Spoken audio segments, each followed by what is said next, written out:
लहजा।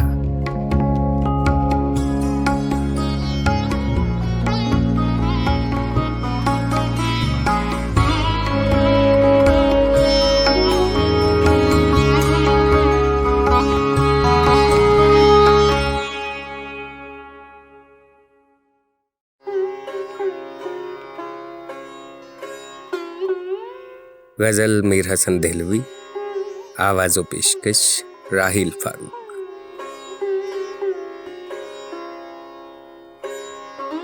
वफादार हो या जफाकार तुम हो, जो कुछ हो सो हो, पर मेरे यार तुम हो।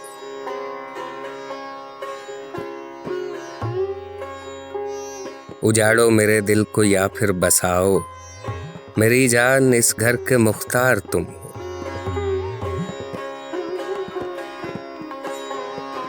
जुदा सबसे हो और सबसे मिले हो, गरज क्या कहूँ एक यार तुम हो।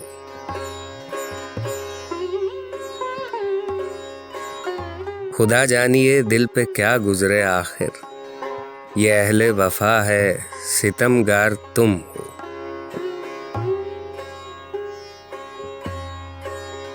बने इस तबीयत से क्यों कर किसी की, जरा जी में मुनसिफ तो दिलदार तुम हो।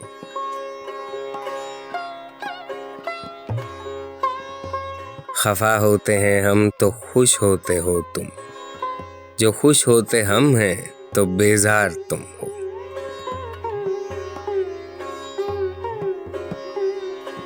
नहीं बेसबब ये हसन सरदा हैं, कहीं इन दिनों में गिरफ्तार तुम हो।